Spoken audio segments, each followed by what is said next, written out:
Na ramieniu nosi poczwórnie pleciony sznur, a nocą nie śpi. Nie dlatego, że trzyma kredens, lecz ze względu na to, iż wiele osób żegnając go mówi, wyczuwał. Wie, ile ścian może mieć kostka do gry, co knują na granicy francusko-szwajcarskiej i jak znaleźć dziecko zagubione w lesie. Na dywanik u złego ojca trafił podhartmistrz Bartosz Łysakowski, komendant katolickiego chówca ZHP. Harcerz, fizyk, poeta i strach spytać, kto jeszcze. Witaj. Witam.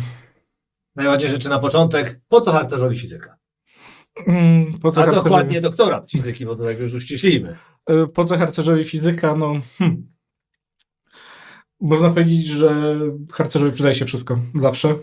Bo nawet w starszych rewizjach prawa harcerskiego było takie piękne prawo harcerskie. Harcerz stara się wiedzieć więcej niż wie i potrafić więcej niż umie. No a tak generalnie to fizyka z moich prywatnych zainteresowań wynikła, z moich prywatnych studiów, nie związana totalnie z harcerstwem. Jakby nie harcerstwo mnie do niej doprowadziło, ani fizyka nie doprowadziła mnie do harcerstwa, nie? To po prostu jest wiedza, którą wykorzystuję na co dzień. Ale doktorat od razu.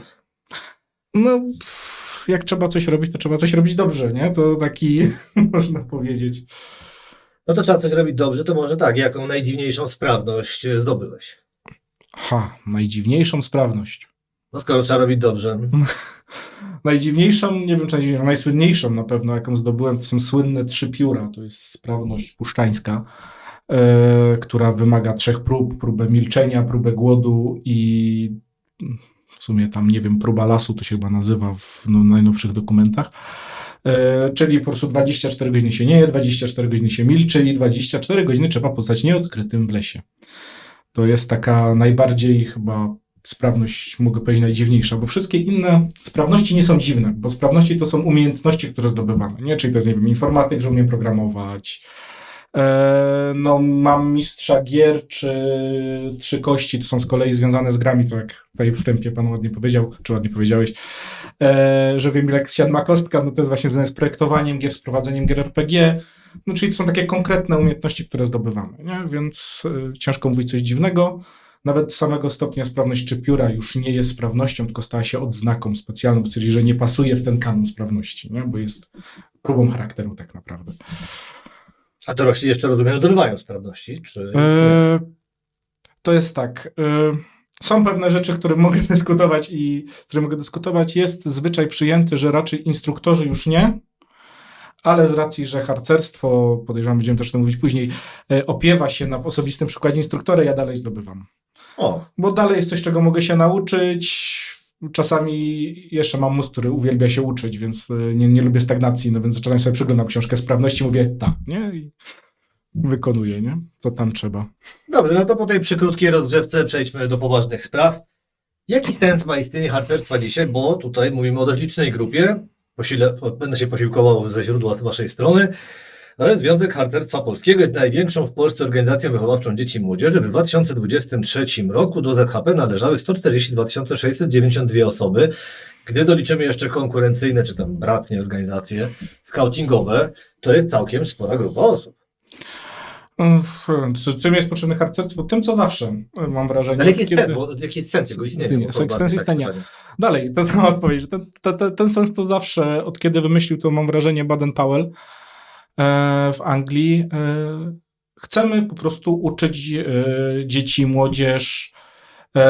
Ja czasami będę mówił też wymiennie chłopaków, dzieci, młodzież. Tutaj proszę tego, bo jak się posiłkuje Baden-Powellem, on pisał o męskich, o mężczyznach, więc dlatego czasami takim będę ściągał. Ale generalnie chcemy uczyć młodzież zaradności życiowej. Tak naprawdę ja mówię harcerstwo po to, żeby nauczyć jak myśleć. Bo chcę, i to jest moim zdaniem sens też istnienia tego harcerstwa, bo szkoła jest odtwórcza, w sensie szkoła uczy wiedzy, nie? W sensie zdobywamy gołe fakty. Bardzo często, jakieś tam myślenie matematyczne, liczenie, dalej uczymy, ale też to jest powtarzanie formułek bardzo często. I tutaj pojawia się moim zdaniem miejsce dla harcerstwa, żeby te dzieci umiały myśleć, rozwiązywać nietypowe zadania, nie? Czyli, nie wiem, takim najbardziej sztampowym przykładem, wrócimy do lasu, bo jest sztampowy, zrozumiałe dla każdego. Mam te 2 patyki w lesie i nawet jak nikt mi nie pokazał jak, wiem jak je połączyć w dach szałasu, nie? Bo gdzieś kiedyś zobaczyłem sznury, wiem jak się wiąże węzły, wiem jak zrobić coś, żeby nie przemakało i jak to znaleźć w lesie, no więc połączę tą wiedzę razem, nie? Czyli ergo uczymy rozwiązywać, myśleć, rozwiązywać problemy życiowe i nie tylko, nie? Po prostu zaradności życiowej, tak to ładnie Baden-Powell opisał, nie? Że chłopaki... Przy tych dwóch patyczkach to muszę powiedzieć, że dostałem pytanie, no teraz nie mogę go odnaleźć, ale jedna z osób, którą prosiłem konsultację, spytała, czy często popisujesz się swoimi umiejętnościami, że na przykład potrafisz jedną zapałką odpalić ognisko. No widzisz, to już jest znak czasów, teraz mówimy o popisywaniu się.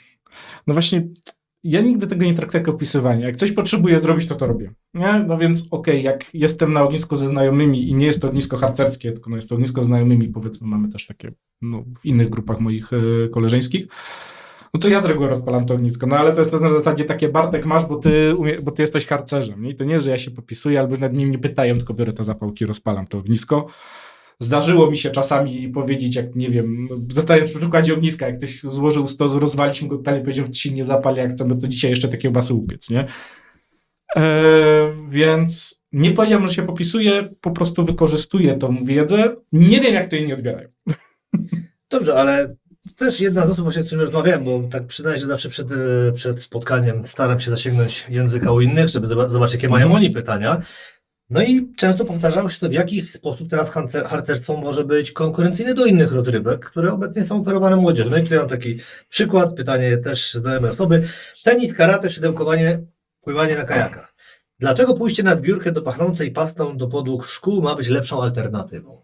No bo to, że się nauczymy tam jedną zapałką odpalać, to jeszcze chyba mało, żeby dzieciaki przekonać. Wydaje mi się, że tutaj mogę dać kontrargument wszechstronności. Nie, bo czy mamy tenis, czy mamy to rozwija nas w jednym konkretnym sposobie. Nie, czyli nie wiem, dajmy na to ten tenis sportowo. A harcerstwo, dobrze prowadzone harcerstwo, to już trzeba zwrócić uwagę to, że to nie jest tak, że chodzimy do pachnącej pastą szkół. Moja drużyna, którą założyłem, już jej nie prowadzę, bo oddałem jej przybocznej, ale drużyna, którą założyłem, raczej nie bywa w ogóle nawet w harcówce, czyli w tym pomieszczeniu, budynku szkolnym, budynku harcówki, tylko staramy się, żeby dzieci były zawsze na zewnątrz. Nie? No, musi być totalnie zła pogoda, żebyśmy stwierdzili, że idziemy do budynku. I jak tutaj mówię, więc to jeszcze rozgraniczmy. A dobrze prowadzone harcerstwo jest wszechstronne, bo i też mamy turnieje sportowe, nie? Bo mamy sport, sprawność fizyczną, ćwiczymy w harcerstwie. I ćwiczymy, jak mówiłem wcześniej, przy okazji sprawności, nie? Uczymy programować. Teraz jeden z naszych harcerzy z drużyny zapragnął zdobyć sprawność znawca komputerów. I właściwie na porządku dziennym z nim dyskutuję, jaki RAM jest dobry, co złożyć, czy dobrą cenę znalazł, po prostu bierze ode mnie tą wiedzę, no jak powiedziałem, bo osobisty przykład instruktora, akurat na tym się znam, nie? Więc tutaj rozwija swoją umiejętność techniczną, nie? Może najpierw tą taką klockowo-legową składanie komputera, no bo to jest trochę łączenie klocków Lego, no ale jednak musi to pasować elementy. W innych wypadkach, kiedyś prowadziłem zimowisko harcerskie, gdzie uczyli się lutować, uczyli się zdolności dedukcji, bo robiliśmy taką całą w kryminale, nie? Żeby kryminalną zagadkę na podstawie Agaty Christie, że musieli odgadnąć zagadkę, więc uczą się myśleć, rozwiązywać logicznie.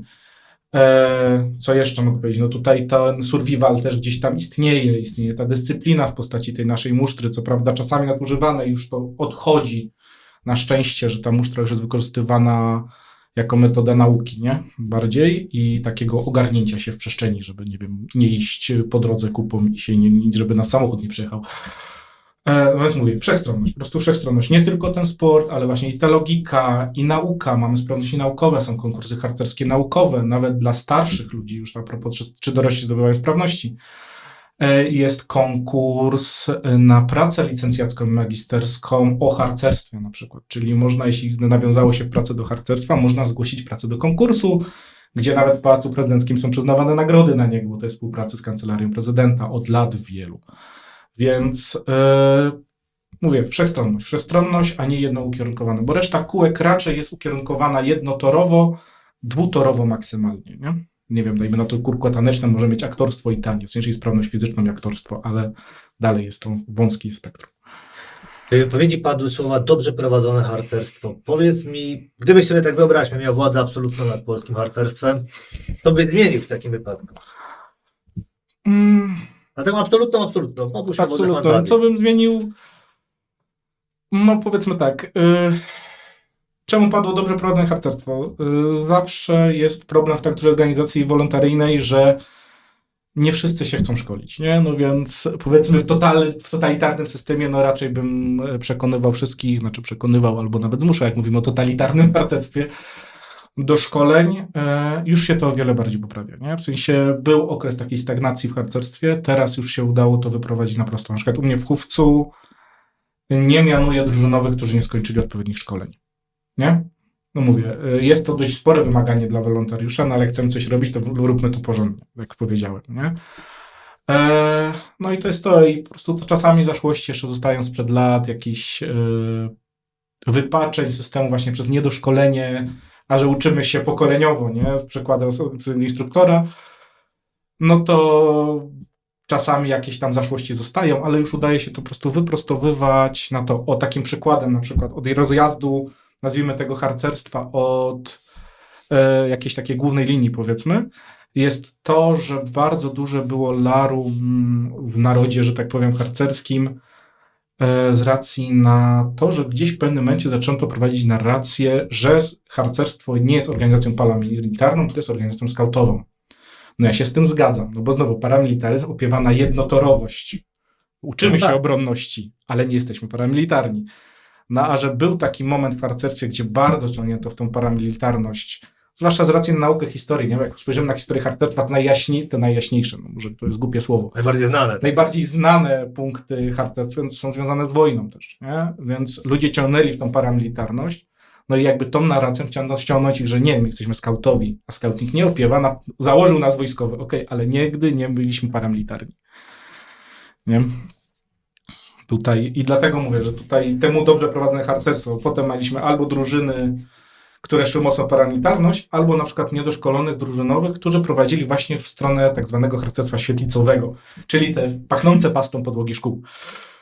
Nie? A już wszyscy, mówię, zaczynają wracać, już nawet można powiedzieć, że nie zaczynają, już kończą wracać do tych poprawnych torów swoich.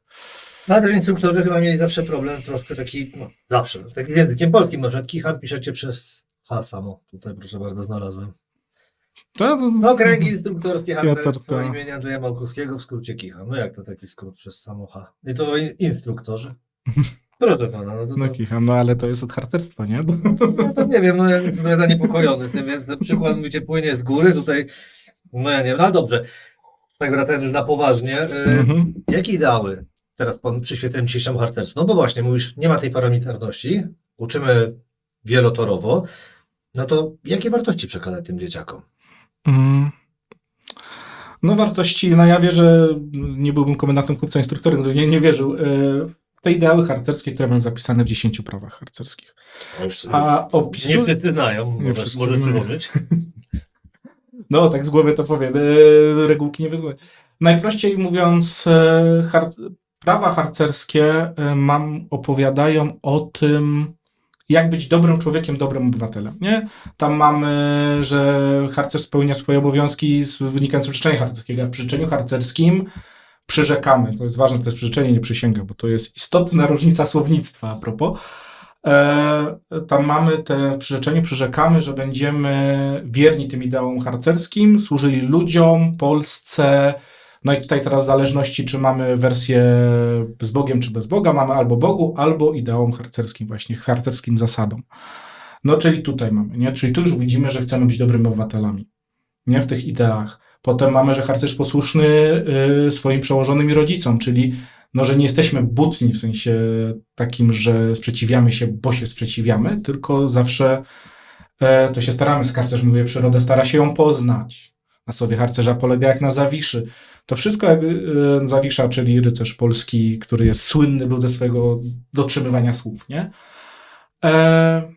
No i plus najsłynniejsze prawo harcerskie, 10, zmienione parę lat temu, czyli harcerz jest czysty w mowie i uczynkach i jest wolny od nałogów.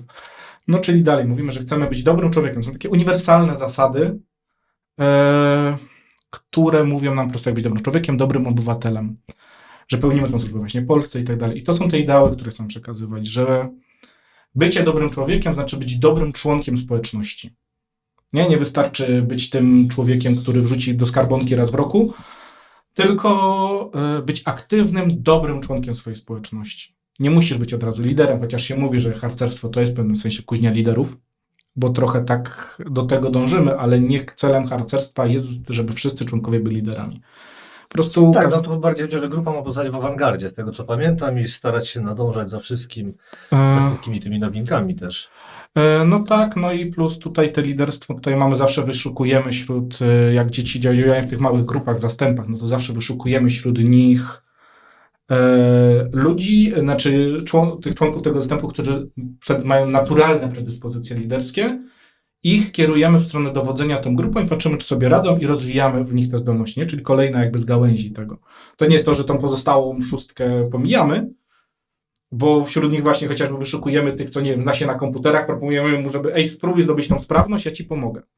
Nie? Czyli rozwijamy jakieś inne kompetencje tych dzieci. Więc to jest to, no, chcemy zbudować w nich tą bazę umiejętności i przekazać, że te umiejętności będą dopiero wtedy ważne, kiedy będą użyte dla dobra wszystkich, a nie tylko dla własnego zysku. Nie?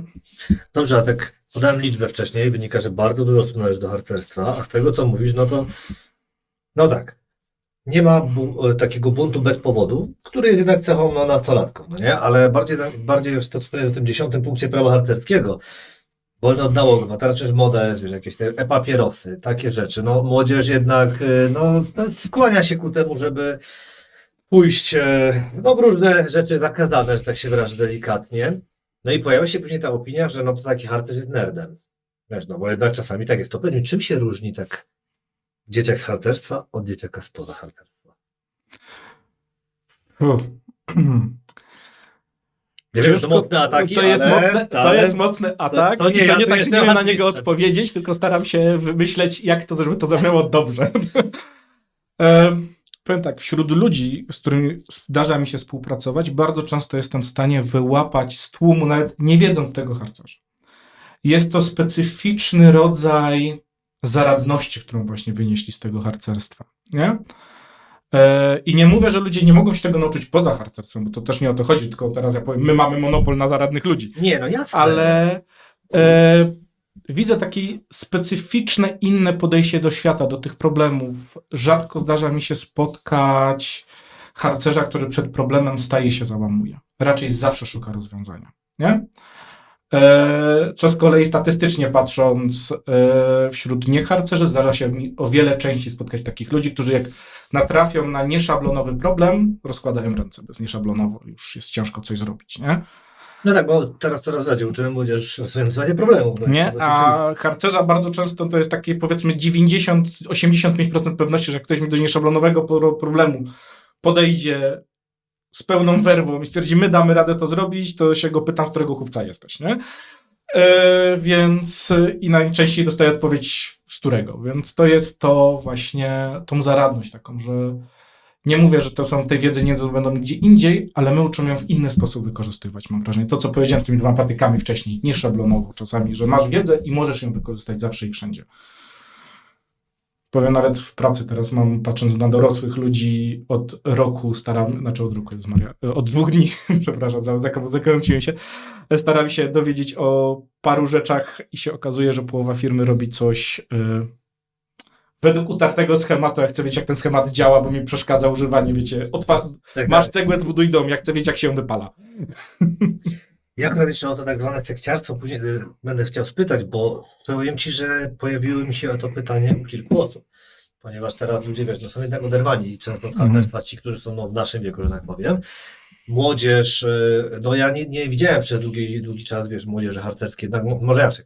Z racji mieszkania w Katowicach widuję ich podejrzewam, no nie da się ukryć, że wiadomo, jest to okolica, która wyjątkowo duże natężenie jest tam, zgromadzenie harcerzy. Kupiec mamy obok. Tak, więc ale generalnie tak był okres, kiedy faktycznie nie widywałem harcerzy zbyt często i stąd te pytania o to, ale wrócimy do tego sekciarstwa, że tak kolokwialnie rzecz ujmując. Teraz ważniejsza rzecz, co tam za symbole poukrywaliście na Lilijce? To jest coś, co mnie frapuje, fascynuje. Ja powiem szczerze, że nie padłoby to pytanie, bo nie będę ukrywał, że pszczelarz starszy jest harcerzem, bo oczywiście jesteśmy z tego dumni, ale gdy przeglądałem właśnie jeden z tych poradników i tutaj jest napisane, jaka jest symbolika krzyża harcerskiego, co jest na Lilijce i tam wszędzie w okolicy, no to powiem szczerze, nie wiedziałem, że tam są 2 oliwki. Ich nie kojarzyłem, nie kojarzę. Nie wiem, czy potrzebujesz się posiłkować tutaj. Znaczy dużym tym, bo nie będę patrzał No właśnie, wtedy, to żeby nie jest chyba wygodniej, zapomnieć. żeby zobaczyć. Tak, no bo tutaj zaglądać to ciężko, nie? No generalnie co poukrywaliśmy? To jest tak, że tutaj to sekciarstwo to jest właśnie brzydkie słowo, bo jak to Jest się bardzo mówi... brzydkie, ja przepraszam za jego życie, ale padło w moich 2 razy, 2 osoby o nie pytały. Mówię, no to musi to pytanie No paść. to jest, bo jakby powiedziane, nie? Jeśli chcemy spoić społeczność, to musimy mieć zwyczaje, nie? Zwyczaje, obrzędowość spaja ludzi. Czyli to, że harcerze spotykają się przy ogniskach i przy ognisku mówią o ważnych rzeczach, no to jest takie spajające, bo ten ogień ma dla nas znaczenie. Na krzyż harcerski ma być, to wymyślił niejaki Kazimierz Lutosławski, ksiądz, jak szukano symbolu harcerza. Nie? Symbolem harcerskim jest skautowym. Jest lilika, którą harcerze noszą na kieszeni. Dziewczyny noszą koniczynkę, to jest symbol drugiej organizacji skautowej. Są 2 organizacje skautowe. Jedna ogólna WOSM i druga kobieca WAKS. I WAKS ma taką koniczynkę błękitną, a główny symbol skautowy wymyślony przez Pawela i wszystko to jest właśnie ta lilika, taka, którą nosimy, fioletowa. A jak opracowano, powstawał Związek Harcerza Polskiego, czyli coś, co zrzeszało ileś organizacji harcerskich, zaczęto myśleć, jaki zrobić specjalny symbol dla harcerzy. No i powstała właśnie propozycja, żeby to był krzyż. Dlaczego krzyż? Ponieważ w Polsce istnieje order Virtuti Militari, który jest orderem za męstwo, który jest krzyżem. I dokładnie jego kształt mamy z dodanymi elementami. On tam się zmieniał wielokrotnie, ale ostatecznie stwierdzono, żeby ten krzyż był w jakiś sposób przypomnieniem dla harcerzy, tak samo jak jest ta lilika, bo ona też ma poukrywane tutaj sobie rzeczy, przypomnieniem o ideałach harcerskich. I dlatego mamy w nim poukrywane rzeczy, żeby jeszcze harcerze mają być czujni, mają wiedzieć, wypatrywać rzeczy, prawda? No jak się zobaczy na krzyż harcerski, to na przykład jest wykropkowany bardzo w środku, tutaj na ramionach. I to ma oznaczać ziarenka piasku, a ziarenka piasku mają oznaczać, jak liczna jest ta nasza harcerska skautowa rodzina. Po prostu nas jest wiele i może być więcej. No mamy lilikę, czyli ten symbol skautowy, właśnie skautów, nie? Lilia, czyli symbol męstwa, nie? Ideałów, po to został to zrobiony, użyty. No na nim są 2 gwiazdki, które mają oznaczać, tutaj mówi się, że prawo i przyrzeczenie. Sama igła lilijki, no bo lilikę mam złożoną z tych 3 liści, no i ta środkowa, tu nawet widać na tej skautowej, jest igłą kompasu, która ma wskazywać nam dobry kierunek. Słowo czuwaj, czyli pozdrowienie harcerskie. Zaciągnięte jeszcze od czasów średniowiecznych z rycerstwa, w ogóle dużo w harcerstwie mamy z rycerstwa. 2 więcej, nie? Bo wydaje się, że jest 1 wieniec, ale jest złożony z 2 rodzajów liści. Są dębowe męstwo oznaczające i laurowe oznaczające zwycięstwo znowu, nie? Okrąg, symbol doskonałości, który otacza lilikę. Z liliki wychodzą promienie, czyli nasze ideały. Jak widzicie, tego jest mnóstwo w tym wszystkim, nie? No i sam ten krzyż, który ma nam właśnie mówić o tym Virtuti Militari i przypominać o tym orderze. No... Tyle mogę powiedzieć tutaj patrząc. A te 2 oliwki? Te 2 oliwki. One są ukryte, są konkretnie rzecz biorąc 3 żołędzie i 2 oliwki. 3 żołędzie mają symbolizować rozbiory Polski, żebyśmy pamiętali, że był taki okres w historii i żeby do niego dalej już nie dopuścić. Nie mamy służyć Polsce, Polska ma być, mamy ją chronić. No i 2 oliwki, które też mają przypominać o czymś, do czego nie chcemy nigdy dopuścić, czyli 2 wojny światowe. Nie? Czyli Okay. To są to, co chcemy, żeby pozostały już tylko 3 żołędzie i tylko 2 oliwki. Nie chcemy ich więcej na tym krzyżu. I po to je tutaj stosujemy. Dobrze, to muszę spytać o jeszcze jedną rzecz, bo tak mówimy czujność, ale też wymagaliście chyba wiedzy, bo na tej linijce nie widzę 3 literek ONC. Tak, bo ta lilika ma nawiązywać do liliki skautowej. Dobra. A No poza to tym tylko ona powstała w 1918. No tak, więc... A na lilijce jeszcze mamy lilijkę, na naszych czapkach nosimy, jak ja mam tutaj na moim kapeluszu skautowym, nie wiem, czy nie wiem jak dostawić do kamery. Tu mamy ONC, czyli ojczyzna, nauka, cnota, główne idee filaretów, no, które Wymagający chcemy... jesteście, myślisz, że teraz wiele młodzieży wie, kim byli filareci? No, Bo jak pytamy czasami z tego okresu ludzi, to różnie bywa. no różnie bywa. No. Na polskim się teoretycznie uczymy. Nie? No, było ono stowarzyszenie, gdzie Mackiewicz sam działał i które chciało podtrzymać naukę i kulturę polską w czasie, kiedy tej Polski nie było. Tak najprościej mówiąc. No. A że jesteśmy wymagający, to właśnie Baden-Powell powiedział, czyli założyciel skautingu światowego, że że ideały powinny być, to jest ładne, nieważne ideały, ile ich jest, ważne, żeby były dostatecznie wysokie. Bo Ładnie ideał to jest powiedziane. coś, do czego chcemy dążyć, a nie coś, co osiągamy. Nie? Dobrze powiedziane. Do języka polskiego zdradzę ci jeszcze wrócimy, ze względu na twoją osobę. Ale chciałem powiedzieć, no bo nosiłem się z zamiarem tej rozmowy długo, ale pchnęła mnie do niej już tak pchnęła. Zmotywowała do tego, żeby w końcu się wziąć do roboty ostatni wernisaż Grzegorza Chudego. Twórcy beboków, można było tam uczyć właśnie rozmowy byłych i obecnych harcerzy, no, którzy opowiadali o znajomościach, przyjaźniach, które nawiązuje się w harcerstwie na całe życie. Co ciekawe, była też taka rozmowa o tych małżeństwach harcerskich, no co i w tym tu druga przypadku jest prawdą. Skąd jest tak silna więź między tymi harcerzami? Bo skoro już zaczęliśmy rozmawiać, jak ta młodzież zaczyna się tutaj u was zmieniać, zaczyna być bardziej zaradna, to skąd tak silna więź jeszcze? Wydaje mi się, że to będzie kwestia wyrastania, powiedzmy, w jednej kulturze. Może tak być, ponieważ no nie ukrywajmy, no jak już powiedzieliśmy tutaj przy okazji, że harcerstwo jest swoistą popkulturą, nie? Jest tą kulturą troszeczkę odrębną od głównego nurtu. Mamy te ideały jasno rozpisane, zachowujemy się troszeczkę inaczej, no i mam wrażenie, że to jest też kwestia tego, że każdy harcerz zrozumie innego harcerza.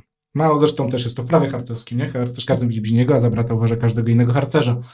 Że po prostu przez to my jesteśmy sobie bliscy, bo mamy te wspólne ideały, należymy tej samej społeczności. I tutaj na moim osobistym przykładzie mogę powiedzieć, że jak na przykład miałem dziewczyny, które nie były harcerkami, to one nie do końca to rozumiały. Nie do końca były w stanie zrozumieć pewien sposób mojego życia, ten aspekt cały. Na harcerki jakby idą w to jak w dym, nie? No, czy harcerze harcerkom, no bo rozumieją to, nie? Czyli mówię, ta sama kultura. Ten uśmiech, ja rozumiem, że za mundurem padnę sznurem, ale no... Ale tak mówię, że po prostu zrozumienie wzajemne. Po prostu to, że wyrostam w tej innej kulturze, no bo no jest troszeczkę inna od tego głównego nurtu. To po prostu wrócę do tego zdania, nie? Że... Jasne, ale po prostu bardzo sympatycznie się tego słuchało, jak nawet jedna z osób opowiadała o swoim byłym małżeństwie, też z harcerzem i jednak no za każdym razem były te ciepłe słowa o tym harcerstwie, była pewna więź i ci ludzie mimo wszystko mieli jakiś kontakt dalej ze sobą, a to też byli ludzie no, w moim wieku, ja przyznaję bez bicia, ćwierć wieku, czy tam ileś tam, nawet więcej po tej podstawówce człowiek jest, no nie mam za bardzo kontaktu z tymi osobami, a tu jednak udało się utrzymać tę więź. Jest to coś wyjątkowego. Więc tak, dlatego to pytanie, no dobrze, ale cóż, harcerstwo to nie tylko te wartości, ale sztuka radzenia sobie w niecodziennych sytuacjach. To bardzo mi się podobało jako definicja harcerstwa. Ale nie korci czasem by się poddać, rzucić tym wszystkim i wyjechać do Genewy? Genewa nie przypadkowo oczywiście. Nie? Czasami korci, nie? To się zgadza. No ale tak jak w każdym, są łatwe i ciężkie chwile, zwłaszcza jeszcze na funkcji, którą piastuję w tym harcerstwie. No komendant chówca, czyli nazwijmy to na cywilne, kierownik zarządu harcerstwa miejskiego, jest no, funkcją ciężką, zwłaszcza może nasz chówiec brzmiałoby w liczbach, że 1200 ludzi to teoretycznie niedużo, ale mimo wszystko jak na działanie wolontaryjne jest to dużo. No i czasami to człowieka przygniecie, nie? Wykonując swoje zawodowe obowiązki i wszystko. Ale tak naprawdę w momencie, kiedy wchodzę, zawsze jak chcę od tego wypompowania, nazwijmy to harcerstwem, odpocząć, to często łatam to harcerstwem, po prostu idę na zbiórkę mojej drużyny, której nie udzielam już się tak aktywnie, ale idę i po prostu ta praca, wracając do tego wychowania dzieci, jakby nadaje mi z powrotem taki power, nazwijmy to, do dalszej działalności, bo widzę, że to ma sens, że to jest to fajna rzecz. Teraz będzie słuchaj i patrzcie, jak te małe hadrony się zdarzają, bo tutaj ja cały czas czekam, kiedy ci o tym Cernie opowiesz. Jeśli nie chcesz opowiedzieć, to lecimy do języka polskiego. Znaczy, no, z Cernem mogę opowiedzieć, no ale to powiedzmy trochę już czas przeszły dla mnie, no bo pracuję w innym już miejscu. Ale wielki, to coś wspaniałego, to przygoda chyba, której się nie zapomina, więc tak. Była to przygoda, zawsze warto obejrzeć takie mistyczne miejsce, jakim jest Cern, tutaj na wstępie było do tego też nawiązane, co Dokładnie, no co knuje Przepraszam, się. ja sobie pozwolę zacytować. Cóż powiedzieć, jako niepoprawny i niereformowalny marzyciel i idealista spodziewałem się nieomal futurystycznego science fiction. Moja przygoda z CERN-em trwa i zamierzam ją kontynuować dalej. Przygoda i fizyko trwa. I pisałem jeszcze kilka lat temu. No, to był artykuł, tak, to było na iluś leci, już nie pamiętam ilu przynależności Polski do CERN-u. Pisaliśmy na uniwersytecie takie tego, no korci mnie, żeby tam wrócić bardzo, bo powiedzmy pracuję już teraz zupełnie w innym miejscu, bo z fizyką przyszedłem na analizy. Powiedzmy z racji na kształt jak to wygląda w nauce w Polsce, ale tutaj tego tematu może nie poruszajmy. Ale no korci, bo to jest moja duża pasja. Fizyka jest dużą pasją, bo jak powiedziałem, ja się lubię czegoś uczyć, a fizyka to jest dla mnie taka wielka niewiadoma. W sensie, idąc na studia fizyczne, chciałem odkrywać to, co jest poza granicą ludzkiej wiedzy. Stąd też robienie doktoratu, stąd też jeżdżenie do CERN-u, nie? Że mamy podręczniki, które mają spisaną wiedzę, ale coś jest dalej, nie? Coś chcemy dalej. To ja też byłem fizykiem wysokich energii, czyli my szukaliśmy, nazwijmy to, stanów materii, których spodziewamy się, że mogą istnieć, ale nie wiemy na pewno. Tam konkretnie pada trudne słowo plazma kwarkowo-gluonowa, czyli staraliśmy się rozbić protony na neutrony na jeszcze mniejsze części. Dlatego w pracy było P plus P, bo ja musiałem być. Czemu nawet, Tak. nawet nam się nie chce pisać proton? Bo Zderzenie proton, mam się proton. jeszcze męczyć, naprawdę. Zobaczyć, co jest w tej pracy doktorskiej. Patrzy człowiek, o czym jest dysertacja i po prostu po tytule chcecie do ludzi wypłoszyć. No, więc to było to P plus P, to były zderzenia proton-proton właśnie i przy energiach relatywistycznych, bo to nie było na samym LHC, tym najsłynniejszym, to był poziom niżej, bo tam jest parę akceleratorów, my zderzaliśmy na stałej tarczy, nie? Bo w LHC są dwa kółka, które w pewnym momencie się ze sobą zderzają, jak osiągniemy odpowiednie prędkości, a my robiliśmy po prostu klasyczne działo, czyli rozkręcaliśmy w akceleratorze do odpowiedniej prędkości cząstkę, no i uderzaliśmy w stałą tarczę tą cząstką. Cieszy mnie, że udowodniliśmy tą rozmową, iż wcale harcerstwo nie przyciąga nerdów. To jest bardzo dobre. Tak samo, to idealne pytanie, nie? tak samo jak to, że ja zawsze pamiętam taką anegdotkę fizyczną, która w moim domu, bo też akurat nie będę oszukiwał, to mam w rodzinie fizyków. Zawsze pamiętam, taki był podręcznik jeszcze rosyjskojęzyczny, który pokazywał, iż fizyka jest ponadpolityczna, bo zaczynał się od słów, że jak twierdzi imperialistyczny ktoś tam, nie było podane to twierdzenie, ale trzeba było zacytować. Było to dobre, no ale musieli coś dodać. Ja bardzo zawsze to szanowałem, że wiedza fizyczna jest ponad to. No, napiszą, to wiadomo, że tam to nie jest złe, ale wiedzę ma dobrą. Więc... No, tak, no. Padły słowo o nauce, o fizyce, o tym, czy się wycofasz, więc dla młodych ludzi ta trudna rzecz, też mówię o edukacji, to jest właśnie ta szkoła. W szkole bardzo trudna może być analiza wiersza. I tu płynnie. Od pytania o poddanie się przechodzimy do rzeczonej analizy. Proszę powiedzieć, co autor miał na myśli, ja przeczytam. O Jezu, Może fragment, dobrze? Bo już tak. Kto tam stoi? Kto stoi tam? Czy na pewno my? Gdzie odeszli ci ze szczęśliwych dni? Gdzie zatracił się sens? Przebrzmiały marzenia. Czy to wygrał świat? Po co dalej walczyć? Sił już brak. Biała szmata do rąk się pcha. No, takie coś pewien druk kiedyś. No, napisał. zdarzyło się, tak. No, faza gotyckich wierszy, że tak powiem. No tutaj tak. Ta porażka niedopuszczalna do siebie, ale proszę przeanalizować. No, co autor miał na myśli? No, to było dawno. To mówię, wiersze kiedyś były, teraz dalej staram się pisać, ale już nie tak często jak kiedyś. Podejrzewam, kwestia może innego wieku. Jak mówię, to były nastoletnie lata i studenckie. Wiersze były dla mnie takim zawsze buforem, wentylem bezpieczeństwa z różnych negatywnych, między innymi emocji, stąd one z reguły, jak się przeczyta, nawet da się dostać na sieci mój tomik poezji, jak się dobrze poszuka. Z rzeczonego tomiku pochodzi właśnie Biała szmata. Tak. I były takim wentylem tych moich negatywnych emocji, ale zawsze starałem się w nich jeszcze odbijać właśnie w jakiś sposób, tak jak tutaj, nie? Że nie dopuszczać, samemu sobie pisać, nie dopuszczając, że okej, chcę się poddać, ale nie warto. Nie? Tak mniej więcej na tej zasadzie ciągnąć te narracje. No i też opisywać świat, który był wokół mnie. Nie? Tutaj jest też cykl tam wierszy, nazywałem je aktami, które opisują świat jako teatr, w którym każdy gra swoją rolę, ale ostatecznie tą rolę chcemy, żeby tą scenę zniszczyć, bo nie chcemy ich grać, chcemy być sobą. Nie? Dobrze, Po szkole, po języku polskim czas na karierę. W sieci można znaleźć takie zdjęcie opatrzone komentarzem. Druh Kruk od dzisiaj nosi srebrny, poczwórnie pleciony sznur na swoim lewym ramieniu. Sprawdzam, do 4 wydaje mi się, że chyba ma te 4, jest. Może mieć 4, tylko to jest bardzo stary sznur i bo to jest sznur przekazywany z pokolenia na pokolenie, powiedzmy w komendantom chówca, więc on Dobrze. może być uszkodzony. Ma poczwórnie pleciony sznur na swoim lewym ramieniu. Druh na tosie objęła funkcję w komendzie, więc również srebrny sznur zawisł na jej mundurze. Gratulujemy, życzę wszystkiego najlepszego. No więc tak, wzajemna pomoc, samorozwój, inny od tego niż proponują korporacje, bądźmy szczerzy. To jak wygląda ta ścieżka kariery w harcerstwie? Bo już same te kolory sznurów, wiesz, tutaj stopnie, wszystko. No, kolory sznurów, tak nawiązali do sznurów, ponieważ sznurami zawsze oznaczamy funkcję. Kolor ma znaczenie poziomowe, czyli mamy tak, zaczynając najniżej, brązowy sznur nosi nie taki poczwórnie pleciony, to jest pojedynczo pleciony, spod ramienia się go nosi, jakby działa jak rękaw, można powiedzieć, nosi zastępowy, czyli ten dowódca tej najmniejszej grupy harcerskiej, najbardziej podstawowej. Potem mamy drużynowego i przybocznych. Przyboczni mają zielone sznury, drużynowy ma granatowy sznur, też spod ramienia noszony.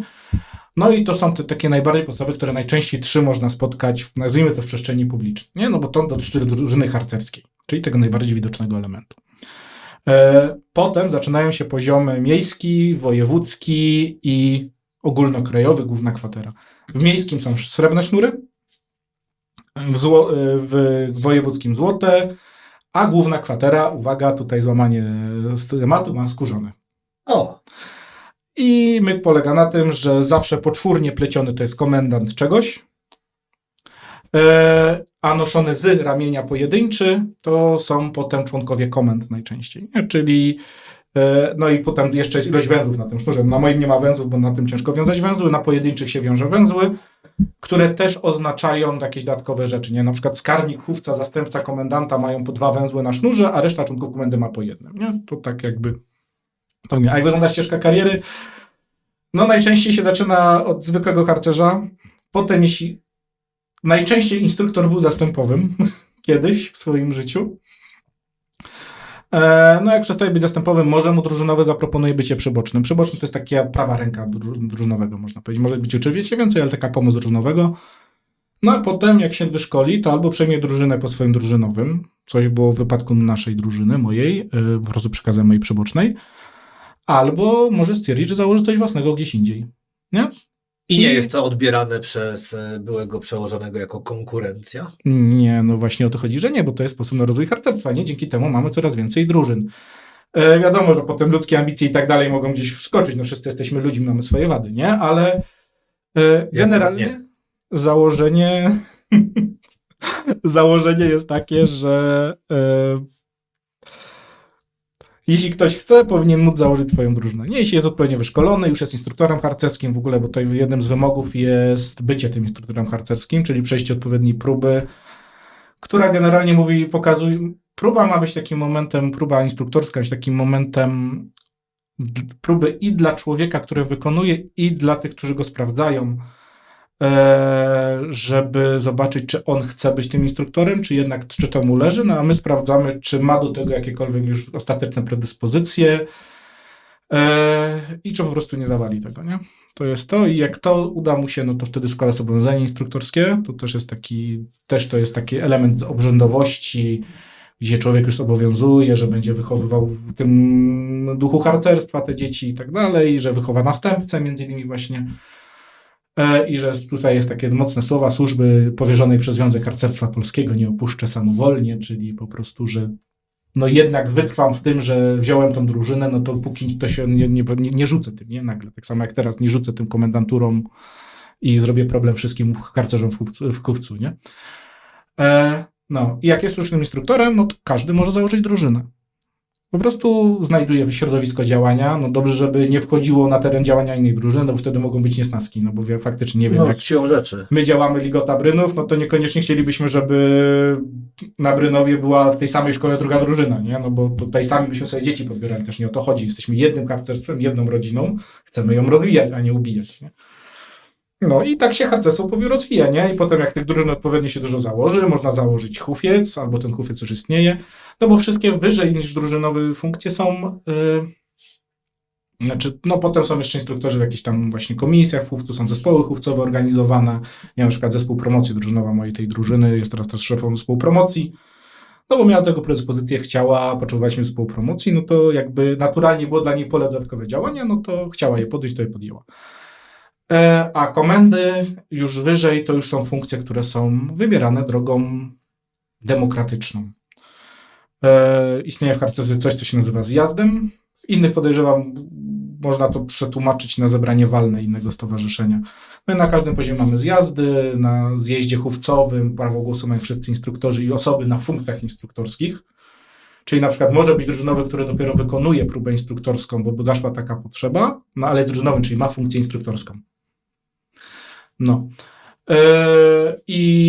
Oni głosują, wtedy wybierają sobie zarząd, czyli tą komendę. Na poziomie wojewódzkim i centralnym już się na tych zjazdach chówcowych, na zebraniach chówcowych wybiera swoich reprezentantów w zależności od wielkości chówca, nie? No bo jak tam czytaliśmy, powiedzmy, niech będzie 10 tysięcy instruktorów ZHP, no to jakby każdy miał głosować naraz w jednym miejscu, no to by się nie udało. Siłą rzeczy, ale powiedziałeś też, że po raz kolejny się pojawia, że są dorośli, ale oni od razu są jako funkcje instruktorskie. Czy są dorośli, zwykli harcerze, że tak spytam? Mamy. Jest to się pion nazywa starszyzną. To jest od 23 roku życia. Jeśli ktoś nie ma stopnia instruktorskiego, no jest wtedy traktowany jako starszyzna. W dużej mierze jest traktowany dalej jako dłużej. I on jest tak połowicznie, bo częściowo traktujemy go jako instruktora, częściowo nie. No bo nie może pełnić funkcji instruktorskiej tak do końca, no bo nie jest instruktorem. No chyba, żeby otworzył tą próbę, nie? No i wtedy widzimy, że jest na ścieżce, to zostanie instruktorem. No ale to bardzo często są jacyś kwatermistrze. Na przykład mamy taką osobę w jednej z naszych baz harcerskich w Zarzeczu, nad Jeziorem Żywieckim. Jest komendantem hangaru.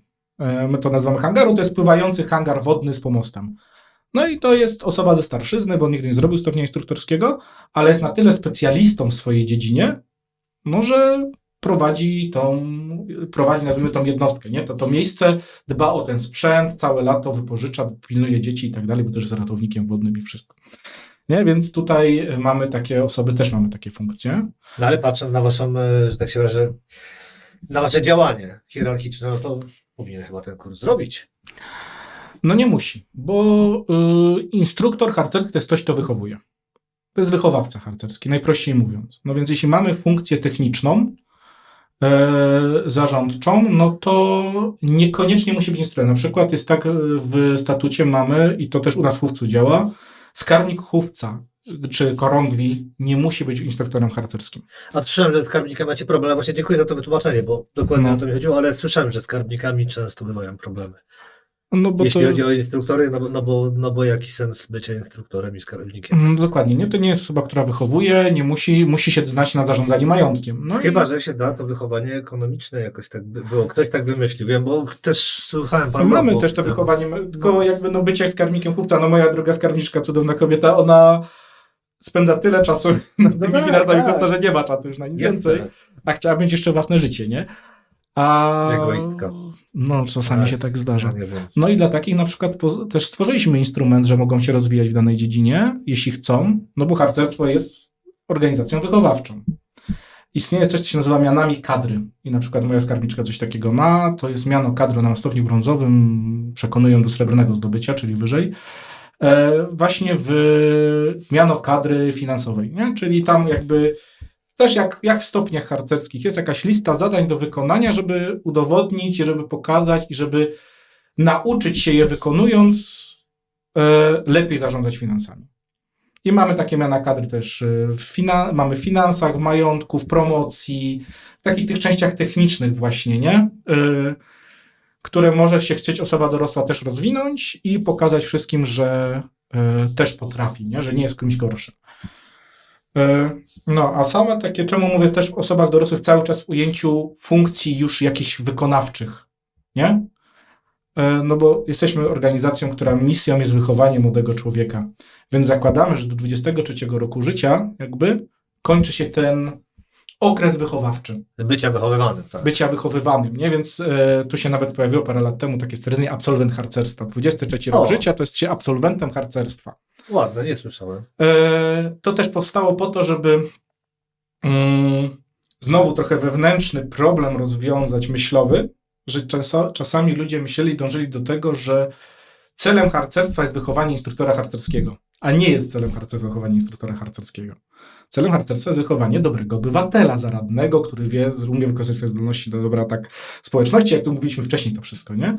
A to, że część z tych ludzi tę swoją służbę dla społeczeństwa znajdzie w tym, że będzie instruktorem harcerskim, no to nam pozwala przetrwać jako organizacji, nie? Bo w tym momencie dzięki temu ten ogień dalej płonie, nie?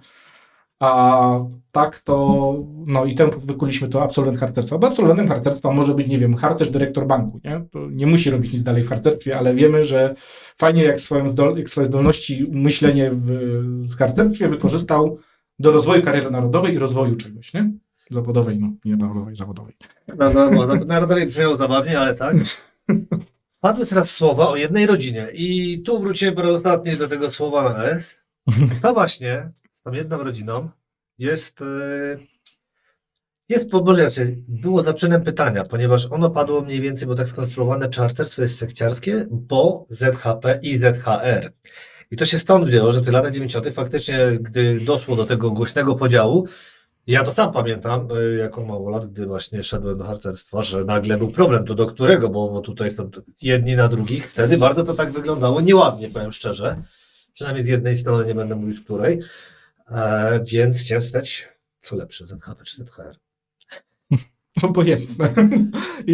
Ale jesteście jedną rodziną dalej? Czy taką rodziną z problemami? Można powiedzieć, że z problemami. Wiadomo, z dwoma organizacjami raczej już od lat mamy w harcerstwie. Dlaczego ja cały czas mówię harcerstwo, a nie ZHP? Właśnie dlatego. Ponieważ już od paru lat bardziej mówimy o ruchu harcerskim, o rodzinie harcerskiej, jak tutaj używając tego słowa, niż o konkretnej organizacji. Okej, jesteśmy ZHP, mamy swoje standardy, różnimy się od ZHR-u w dużej ilości miejsc, to się zgadza, no ale ideały przyświecają nam te same. Dalej ostatecznie chcemy wychować dobrego obywatela, dalej ostatecznie chcemy dzieci wychować, nauczyć fajnych rzeczy, nie? To, że mamy inne podejście, nie czyni z nas wrogów, nie czyni z nas konkurencji. No, bardzo ładnie. I no ja raczej temu przyświecam stwierdzeniu i dużo ludzi już też jest tak, że do podłączenia, jakby tu wyprzedzając jakieś pytanie, które mogłoby paść, na pewno nie dojdzie, bo ruszymy się tak za bardzo. Nie, nawet nie podejrzewałem, bo to jeszcze zresztą nie jesteście jedynymi dwoma organizacjami. Nie jesteśmy, tych organizacji jest parędziesiąt nawet. Nowy, wiadomo, najliczebniejszą, z najdłuższymi tradycjami. No i jedyną będącą członkiem scoutingu światowego. Więc dlatego tak, ale co do zasady mówimy zawsze raczej o ruchu harcerskim, rodzinie harcerskiej, bo staramy się też wspierać wzajemnie. Nie wiem, przy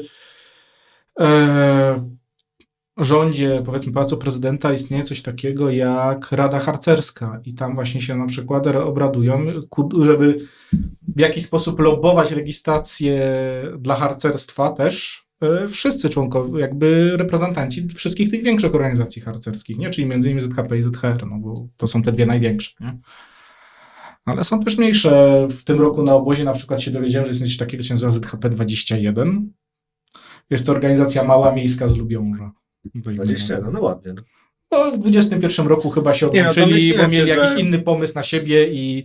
Myślałem, że nie chodzi o liczbę członków, prawda, ale zostawiamy to już mamy z głowy, bo doszliśmy wszystko, co pytali, na słowo nawet już było, ale znowu padło o nauce, znowu padło, że chcemy wykształcić dobrego obywatela. Zdarza mi się oprowadzać po Katowicach osoby spoza Śląska, no i ładnych parę lat temu zaskoczyło mnie, iż znajomy dziennikarz, osoba no, w takim naprawdę historycznym zacięcie, nie znała historii wieży spadochronowej.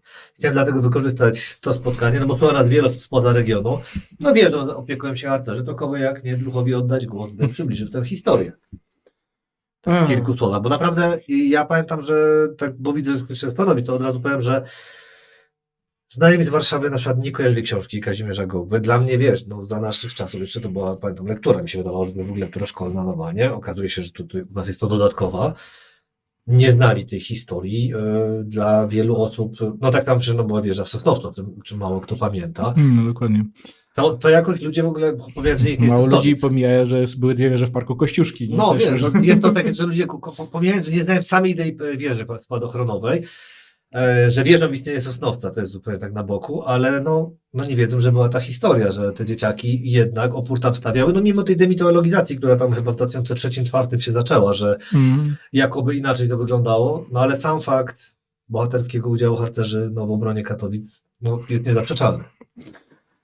No, czemu nie wiedzą, mi się wydaje, że między innymi ta demitologizacja trochę to zrobiła, ale też należy zobaczyć, że tej historii uczymy się konkretnych, wyciętych faktów. Nie, na przykład mało ludzi wie, że przed Westerplatte była ta prowokacja górnośląska w Gliwicach, nie? Tak, no.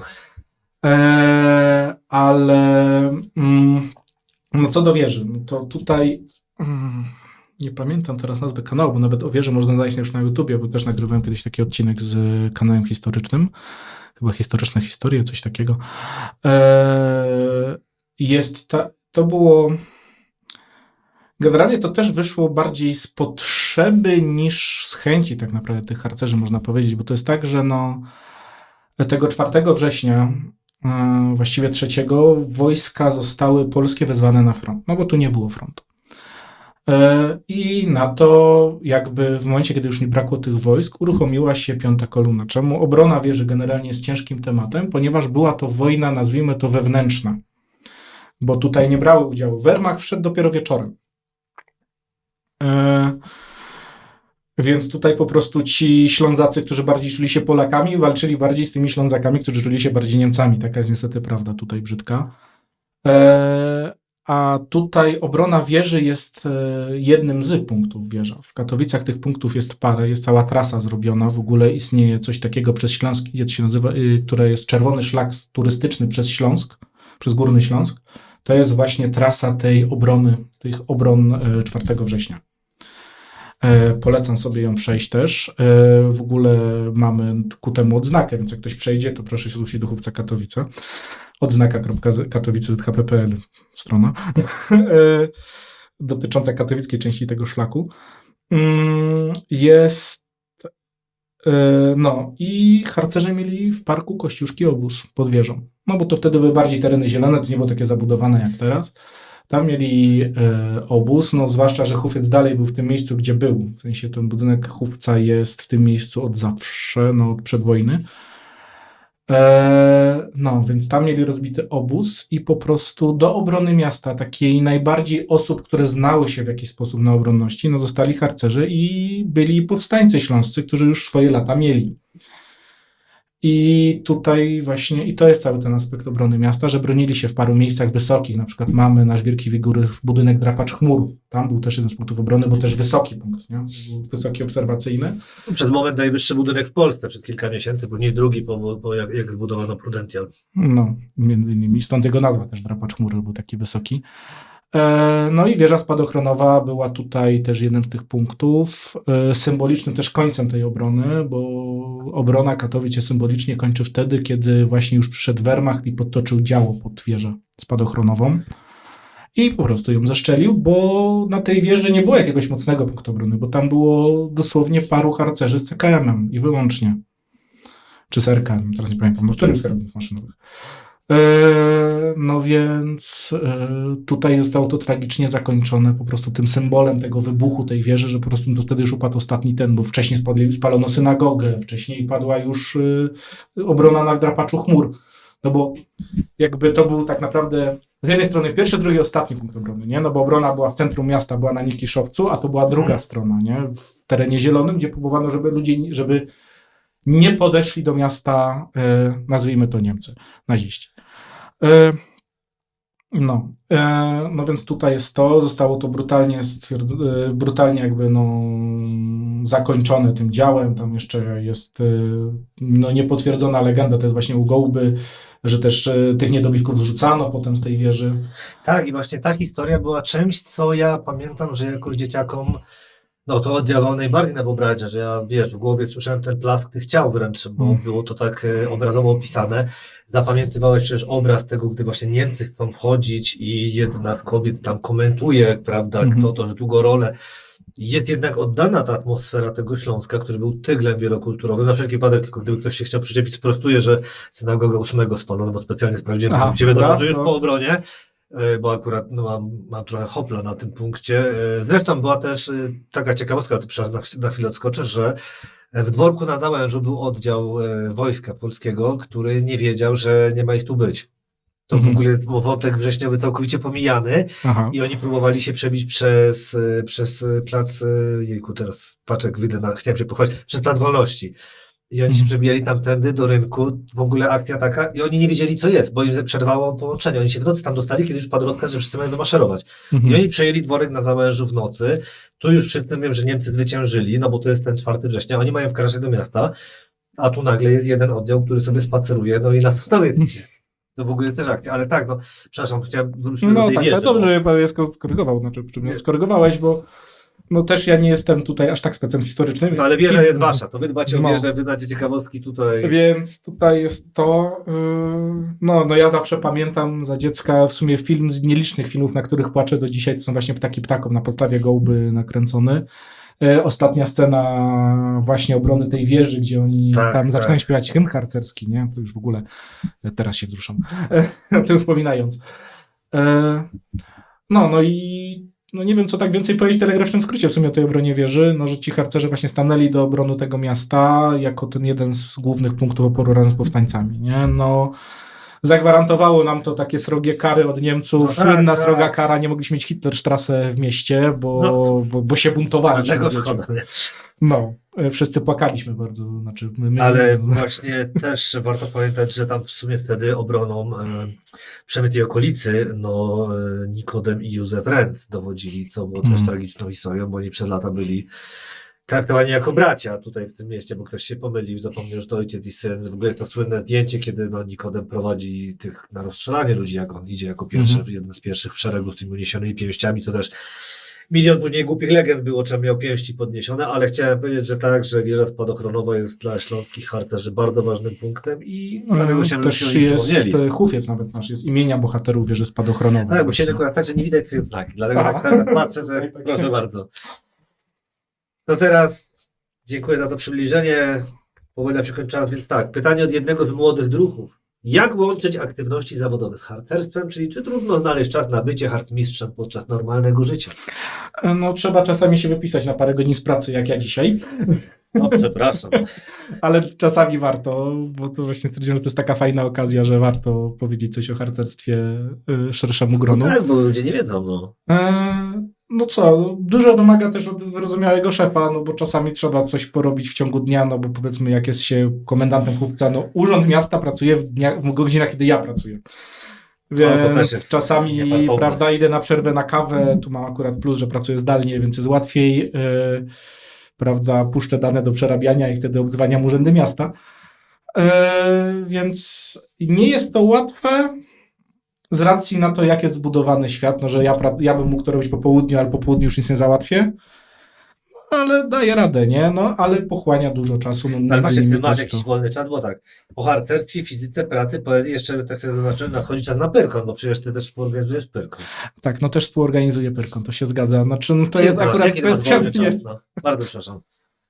No jest czasami ciężko, są tygodnie jak ten, kiedy po południ nie posiadam. To już należy podmienić, że mam, prawda, 2-letniego syna, prawie 3, więc to też jeszcze jest dodatkowo. Nie no, staram się to jakoś łączyć, dobre zarządzanie czasem. To jest między innymi na przykład jeden z punktów na próbie instruktorskiej, tej pierwszej przewodnika harcerskiego, żeby umieć łączyć dobrze różne obowiązki z różnych grup społecznych i pamiętam nawet do dziś, że miałem zajęcia na moim kursie przewodnikowskim, właśnie takim kursie instruktorskim wstępnym, które brzmiały jak robić wszystko, co chcesz jak robić wszystko, co chcesz, mieści 24 godziny i sen jest obowiązkowy. Dobra. Założeniem było, że sen jest obowiązkowy, minimum 6 godzin, już nie wymagali 8. Więc tak staramy, jest to problem, zwłaszcza u dużej ilości instruktorów harcerskich, no bo my jesteśmy społeczni, jesteśmy tak zwanymi społeczniakami, my chcemy robić dużo. Nie? Harcerz chce robić dużo dla społeczności, no i należy nie zgubić to, że ty też jesteś ważny w tym wszystkim, nie? Że ten dbanie o siebie też jest ważne, o rodzinę własną, nie? O zgubienie miałem pytanie, bo tak teraz przyspieszam, żebyś też później mógł wrócić do życia. To jest pytanie nadesłane. Czy zgubiłeś kiedyś dziecko w lesie? Stąd takie powitanie było. Czyli najdziwniejsza rzecz, która zdarzyła się, gdy byłeś opiekunem na obozie. O Jezu, jest taka jedna. Miałem ledwo 19 chyba lat, czy 18, już nie pamiętam dokładnie.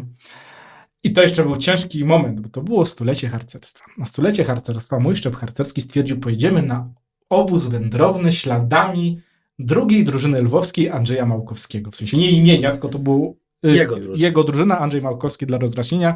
Jeden z głównych, mówię, nawet przypisuje mu się, że założyciel polskiego harcerstwa. No i on był z Lwowa wtedy, jak zakładał harcerstwo w Polsce, prawda? No i szliśmy ich śladem. No co mówiło o obozie wędrownym na Ukrainie. Czy w Ukrainie. Było wszystko pięknie, ładnie i dotarliśmy do Kamieńca Podolskiego, rozłożyliśmy sobie namioty pod polską parafią, wszystko, dzieciaki zaopiekowane. Wszyscy zjedli, cisza poobiednia, okej. Też się idę położyć, jestem wykończony, po prostu w nocy nocna gra, nie? Tutaj wszystko, martwy jestem, jest 2 opiekunów na zastęp, pełnoletnich, mówię mojej tam drugiej opiekunce tego zastępu, Iwona, idę się drzemnąć, pilnuj ich. Powiedziałem do niej to bardzo głośno i wyraźnie. Położyłem się w namiocie. Mija, prawda, standardowa ruletka drzemkowa, śpi się albo 15 minut, albo 3 godziny, to była ta druga opcja.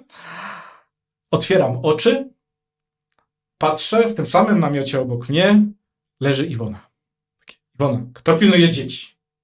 Ona, nie ty, też była tak zmęczona, że do tego namiotu padła, nie zobaczyła, że ktoś tam już śpi, nie? Wybiegamy spanikowani, bladzi, Jezus Maria, zostawiliśmy dzieci bez opieki w Kamieńcu Podolskim, co teraz? Przelecieliśmy cały ten Kamieniec Podolski, nie jest to może duże miasto, ale małe też nie, dookoła. 3 razy nie znaleźliśmy tych dzieci, już, prawda, my, kryminał, Jezus Maria, co się dzieje? I w tym momencie komendant naszego szczepu wychodzi z lodami z krzaków z tymi dziećmi. Powiedział, no nie, wiedziałem, że zastaliście, to nawet powiedziałem Iwonie, że ja się nimi zaopiekuję. Iwona nic nie pamiętała już z tego momentu. No To był, tak, zgubiłem dzieci może nie w lesie, ale w Kamieńcu Podolskim.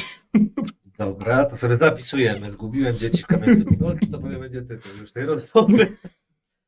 Ale kolejne z pytań nadesłanych. No jedno było, co przydaje się w codziennym życiu, umiejętności harcerskie czy fizyka, ale coś innego. Była harcerka, pyta. Jak krótka może być spódniczka od munduru?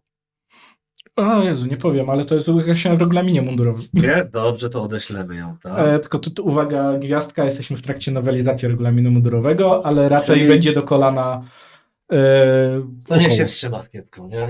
Niech sobie na 40 kupi. Dobrze, dalej. To już było. Sprawności o wojnę nie pytamy, bo już teraz tego będzie za dużo, bo tak naprawdę... No chociaż może inaczej, spytamy o to, czy wojna w Ukrainie wpłynęła jakoś na liczbę dzieciaków w organizacji, bo to jest takie pytanie jedno. Wpłynęła i nie wpłynęła. Powiem tak, w pierwszym momencie, no wiadomo, to był taki kryzys, w który harcerze się włączyli. Pomagaliśmy w tym sztabie kryzysowym w Katowicach i w wielu innych miastach harcerzy pomagali, zakładali własne sztaby kryzysowe i wszystko. Po czym robiliśmy projekty takie, żeby robić drużyny harcerskie, nazwijmy to integracyjne, chociaż to jest bardzo głupie i brzydkie słowo, ale lepsze mi teraz nie przychodzi już na myśl. Gdzie staraliśmy się po prostu zaaklimatyzować te dzieci z Ukrainy też do warunków nowych, też im trochę pozwolić zapomnieć o tym, co ich spotkało, nie, czy spotyka ich rodziny. Więc tutaj dużo. No te projekty się pokończyły, wiadomo, to już się wojna, wiadomo, dalej trwa i kiedyś, miejmy nadzieję, się wreszcie skończy, ale jakby ten główny kryzys już przeszedł, ten taki imigracyjny to nazwijmy. I dużo tych dzieci zostało dalej w harcerstwie. Poczuło, że to jest fajne dla nich. No w naszej drużynie też jest jeden chłopak. A drużynowy? Zastępowy. Dobra, po godzinie też mam prawo się pomylić. Jest zastępowym i na przykład ja miałem duży problem, no bo mamy przyrzeczenie harcerskie składał. Na przyrzeczenie z całym życiem będę służył Bogu i Polsce. Czy tam Polsce i stać na straży harcerskich zasad. No i miałem duży problem, długo z nim przegadać. To było najbardziej przegadane przyrzeczenie harcerskie, jakie mieliśmy, no ale świadomie stwierdził, że tak, on chce. No i złożył to przyrzeczenie, jest harcerzem i podejrzewam, dużo takich jest, bo wiem, że dużo już w harcerstwie się pojawiło tego. Tych dzieci z Ukrainy po prostu już jakby będących tu w Polsce i raczej nie zakładających, że wyjadą z powrotem. Nie? Z pytań laików. Czym się różni scout od harcerza? Narodowością. A panie. Szybka odpowiedź. Harcerz to jest Polak, to jest polski scout, powiedzmy sobie. I każdy scouting w każdym kraju ma jakieś swoje naleciałości, odmiany. Scouting występuje w wielu smakach, jednym z tych smaków jest harcerstwo, o tak to powiedzmy. Tylko my po prostu stworzyliśmy własną nazwę, ale nie tylko my, bo na przykład już teraz nie jest, ale był kiedyś w organizacji harcerskiej ukraiński Płast, z kolei Płastuni. No więc oni też mieli własną nazwę. Czesi mają Junaków. Nie? I organizację żeńską, której nie pamiętam jak się nazywa, więc tutaj przepraszam wszystkich Czechów, a właściwie Czeszki, że nie pamiętam. Więc po prostu są kraje, które mi nadały własną nazwę scoutingowi. I my jesteśmy jednym z nich, my mamy po prostu harcerzy. Wiąże się to, co ciekawe, słowo harcerz oznacza scout. I to nie dlatego, że to bazujemy, tylko to jest wzięte harcerz, harcownik, a harcownik to był właśnie zwiadowca w czasach rycerskich. I on szedł przed chorągwiami rycerskimi i badał grunt, czyli był, uwaga, zwiadowcą, skautem. I stąd ta nazwa. Dziękuję. Na napisie to ja na szybko podam ciekawostkę, skoro że się tutaj żeńskie drużyny różniły, to przypomnę, że gdy istniały szare szeregi, no to odpowiednikiem był Związek Koniczy. Do tego też niewiele osób już pamięta, więc na sam koniec ostatnie pytanie. Skup się. Reasumując, czy harcerstwo jest potrzebne? Tutaj też krótka odpowiedź. Uważam, że tak, bo dalej będzie, bo potrzebujemy tego scoutingu i od tylu lat, już ponad 100 scouting, mówiąc już ogólnie na całym świecie, bo nawet powiem już ogólnie na całym świecie, że ten scouting jest potrzebny. Tyle, ile skauci robią różnych akcji dla dobra tego świata, to jak wychowują młodzież i uczą tej zaradności życiowej, no jest potrzebne, mam wrażenie, nigdy się nie przedawni. W sensie i zawsze ten scouting w tej czy w innej formie będzie nam potrzebny, żeby po prostu wesprzeć tą część, nazwijmy to, rozwoju młodego człowieka, której nie jest w stanie mu dać ani szkoła, ani rodzina. Po prostu. Bo w rodzinie nie nauczy się być dobrym członkiem małego zastępu, nie nauczy się współdziałać z innymi, bo może nauczyć się rozwiązywać szablonowo problemów. Nie? Tutaj to zależy od rodzica, wiadomo. Ale już współdziałania w małej grupie nie nauczy się na przykład ani w szkole, ani w domu, no bo musiał mieć chyba 6 rodzeństwa, nie? A to też inna relacja. To prawda. Czyli jest potrzebne, tak kończę. Kończąc, moim zdaniem jest i będzie. To tym pozytywnym akcentem bardzo Ci dziękuję. Zachęcam wszystkich do subskrybowania kanału, gdziekolwiek słuchaliście naszej rozmowy i kilka słów dla Ciebie. Dobrze. No to ja też dziękuję za wysłuchanie mnie, za zaproszenie tutaj. No i też mogę zachęcić, że jeśli nie jesteście pewni, czy w waszej mieście działa harcerstwo, zawsze możecie to sprawdzić na stronie zhp.pl lub no, najlepiej na zhp.pl po prostu zobaczyć, czy w waszym województwie, w waszej mieście działa harcerstwo, ale zapewniam was, że na pewno działa. Więc zachęcam was zawsze. Wspaniała przygoda, jak to już pewno usłyszeliście. I tym pozytywnym akcentem dziękuję i do następnej razy. Skleroza nie boli, nie zadam najważniejszego pytania. Skąd druh kruk? A, to są połączenie dwóch historii naraz, skąd druh kruk, bo jedno to jest odmiana miana puszczańskiego, po prostu puszczanie, to powiedzmy organizacja, z której scouting trochę dużo wziął, nadaje sobie takie rodzaje indiańskich imion, nie? Właśnie, nie wiem, czujny orzeł i tak dalej, a druh kruk to jest całość, to jest jakby nierozrywalne te dwie rzeczy, ale o tym mało ludzi wie, teraz wie o wiele więcej, bo powiedziałem to na antenie. A kruk samo w sobie wzięło się, bo krukiem był nazywany długo przed tym, jak byłem druhem krukiem.